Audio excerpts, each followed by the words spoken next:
black waitress served him coffee with a smile. Then Billionaire said, "You look just like my sister. What if a single cup of coffee could change 2 lives forever?" The morning light filtered through the windows of Maple Street Diner as Jasmine wiped down the counter for the 3rd time that hour. Her hands moved with practiced grace, the same way they had for the past 6 years since she'd started working here. At 34, she'd learned that kindness costs nothing, even when your feet ache and your smile feels heavy. That Tuesday started like any other, until a man in an expensive suit walked through the door, carrying himself with the quiet confidence that money brings. He chose the corner booth, the one where lonely people usually sat, and when their eyes met across the diner, something flickered in his expression. Something that looked almost like recognition. Benjamin Cross had built an empire from nothing, but as he studied the young woman approaching his table with a coffee pot, he felt his carefully constructed world begin to shift. "Where are you watching from today?" Jasmine approached the corner booth with the same warm smile she'd perfected over the years. The man looked to be in his early 40s, with graying temples and expensive shoes that probably cost more than her monthly rent. She'd served wealthy customers before. They usually wanted fast service and minimal conversation. "Good morning," she said, setting down a clean cup. "Coffee to start, please." His voice carried a slight tremor, though his hands remained steady. "Black coffee." As she poured, Benjamin found himself studying her face. The way her eyebrows curved, the gentle slope of her nose, the unconscious way she hummed softly while working. His sister Denise had done the same thing, humming old gospel songs their grandmother taught them both. "You from around here?" he asked, surprising himself with the question. Jasmine glanced up from the coffee pot. "Born and raised in Millfield." "You visiting, or just passing through?" "Business," he said simply, though that wasn't entirely true. He'd driven 300 miles to this small Pennsylvania town, following a lead his private investigator had given him. After 37 years of searching, he wasn't sure he could handle another dead end. The diner buzzed with its usual morning crowd. Old-timers discussed the weather while younger folks grabbed coffee before work. Jasmine moved between tables like she belonged here, calling customers by name, remembering how they liked their eggs. She'd rebuilt her life in this place after her adoptive parents passed, working double shifts to put herself through community college while raising her 8-year-old daughter alone. "More coffee?" she asked, returning to his table 20 minutes later. Benjamin nodded, watching as she refilled his cup. "You have beautiful eyes," he said quietly. "They're exactly like someone I used to know." Jasmine paused, coffee pot hovering over his cup. Something in his tone made her look closer at his face.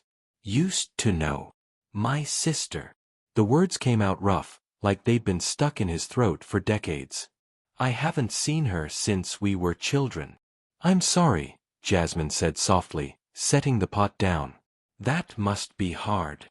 Benjamin pulled out his phone, scrolling through photos until he found the one he'd carried for years, a faded picture of 2 children, him at 7 and a little girl with pigtails and gap-toothed grin. "This is us, right before we got separated in the system."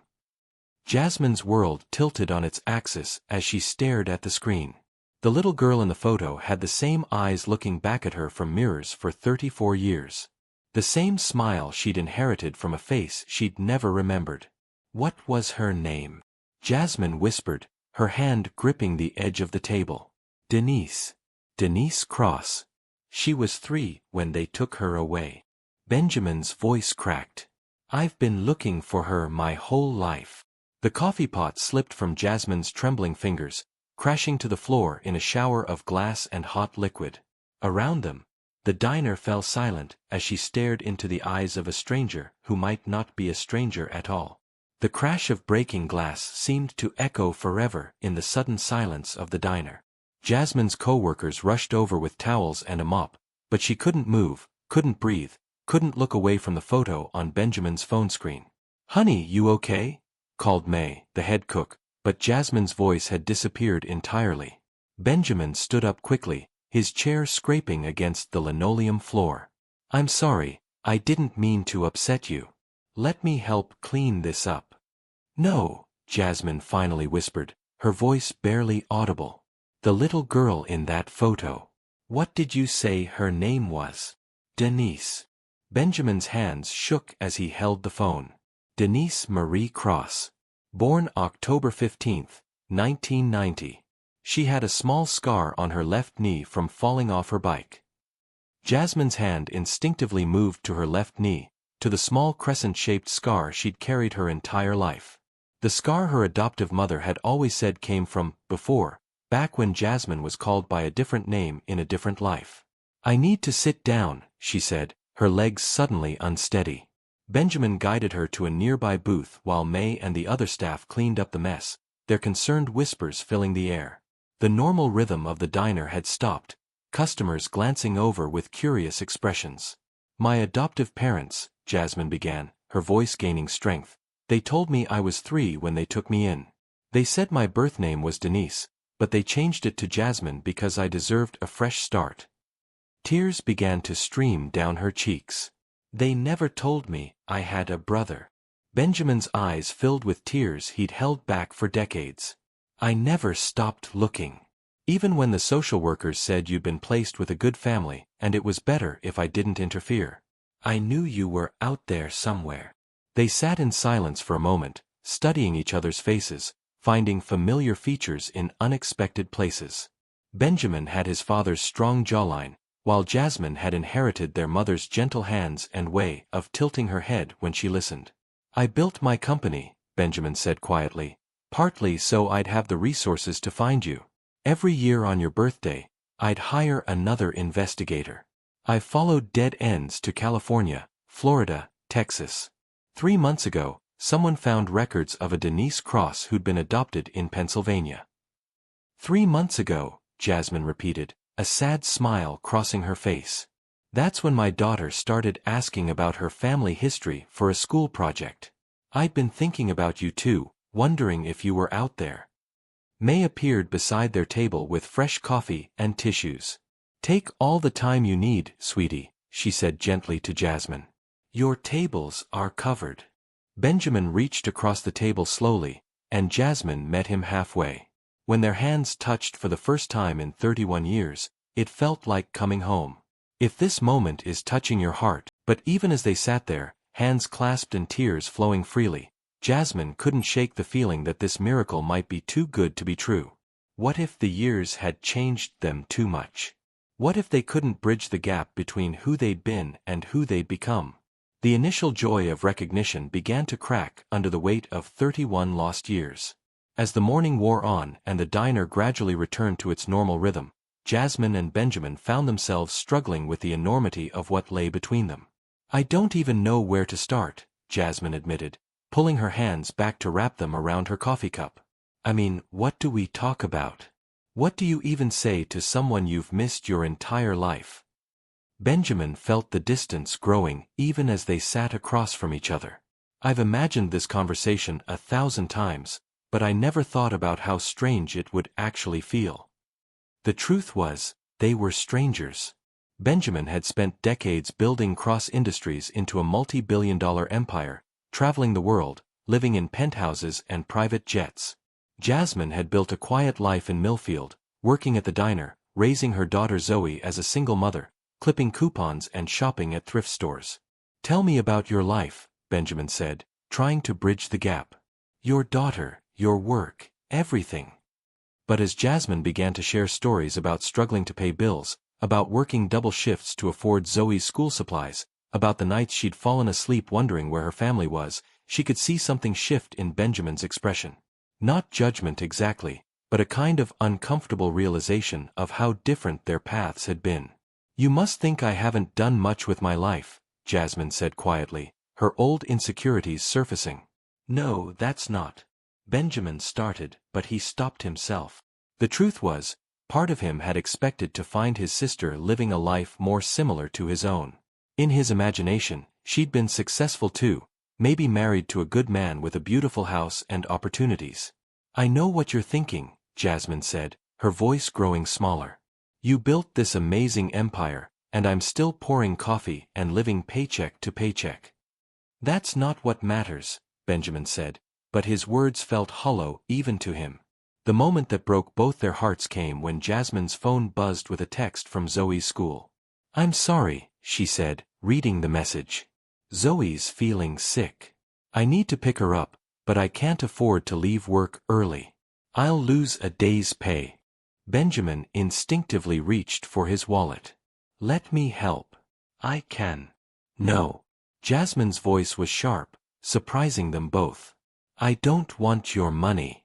I've taken care of myself and my daughter just fine without help." The silence stretched between them, filled with hurt and misunderstanding. Benjamin realized his wealth, which had given him the power to search for her, was now a wall between them. Jasmine saw his expensive clothes and easy offer of money as proof that they'd grown into completely different people. "Maybe this was a mistake," Jasmine whispered, standing up from the booth. "Maybe some things are better left in the past." Have you ever faced a moment where you wondered if some dreams are better left as dreams? Share your thoughts in the comments.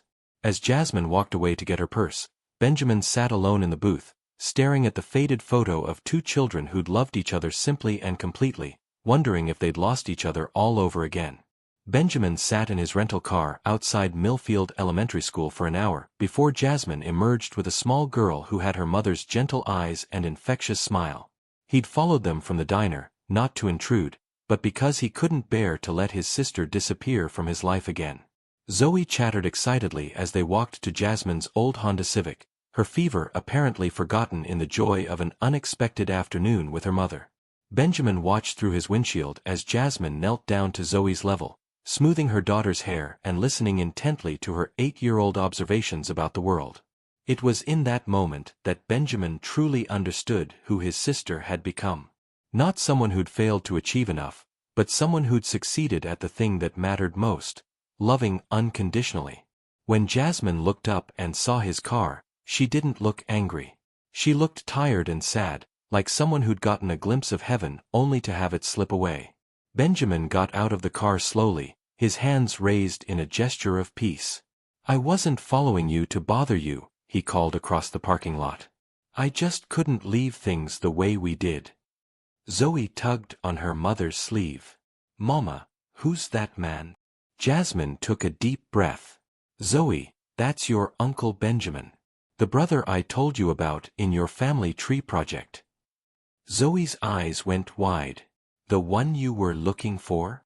"The one who found us," Jasmine corrected softly. Benjamin approached slowly, crouching down when he reached them. "Hi, Zoe. Your mom has told me wonderful things about you." "Are you really rich?"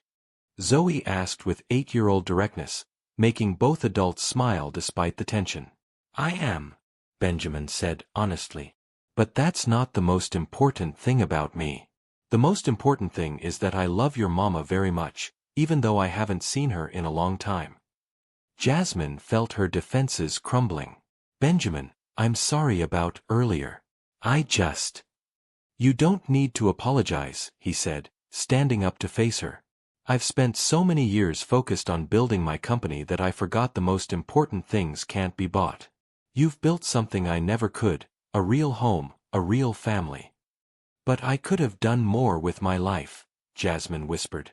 "I could have gone to college full-time, could have." "You raised this beautiful daughter while working full-time and putting yourself through school," Benjamin said firmly. "Do you know how extraordinary that is? I've met CEOs who couldn't manage half of what you've accomplished." Zoe looked between the adults, sensing the importance of the moment. "Are we gonna be a family now?" she asked. Benjamin and Jasmine looked at each other, and for the first time since that morning, they saw past the years and the differences to the children who'd once shared everything. "Yes," Benjamin said, his voice thick with emotion. "If your mama will have me, we're going to be a family." Jasmine nodded, tears flowing freely again. "I've missed you every day of my life." If you've been enjoying this story and want to see how families can heal and grow, please subscribe to our channel for more heartwarming tales.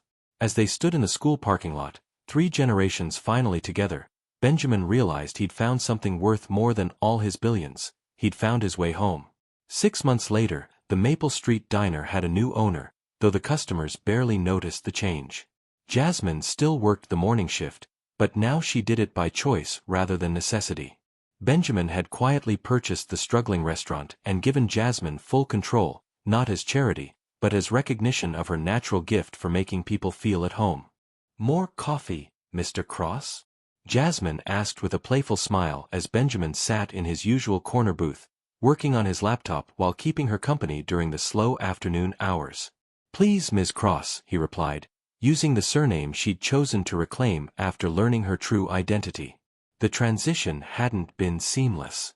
There had been awkward conversations about money and independence, about how to blend their vastly different worlds without losing themselves in the process.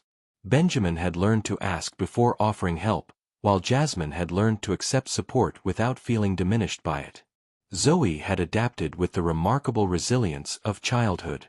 She now spent weekends at Benjamin's estate, swimming in his pool and helping him learn to be an uncle. He discovered that reading bedtime stories and building blanket forts required skills no business school had ever taught him. "Uncle Ben," Zoe had asked him just last weekend, "why did it take so long for you to find us?" Benjamin had considered sugarcoating the answer, but Zoe deserved honesty. "Sometimes the most important things in life are also the hardest to find," he'd said. "But that doesn't mean we should stop looking." Now, as the late afternoon sun streamed through the diner windows, Benjamin watched his sister move between tables with the same grace that had caught his attention that first morning. She'd kept the name Jasmine, deciding it represented who she'd become rather than who she'd left behind.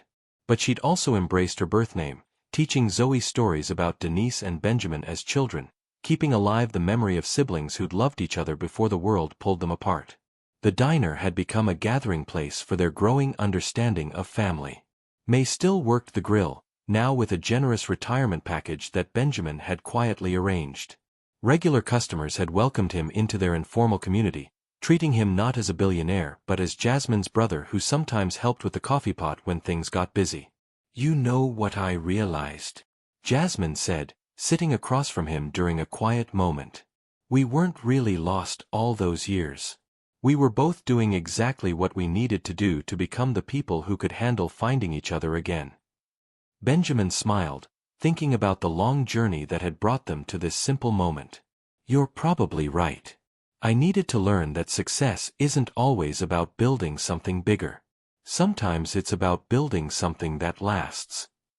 As closing time approached, Benjamin helped Jasmine wipe down tables and stack chairs, small acts of service that meant more than any grand gesture.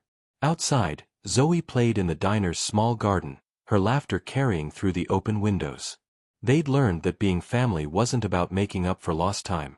It was about choosing to build something beautiful with the time they had left. If you enjoyed this story of unexpected reunion and the true meaning of success, please remember to like this video, share your thoughts about family in the comments below, and subscribe for more heartwarming stories that remind us what really matters in life. Thank you for joining us on this journey of love, loss, and finding your way home.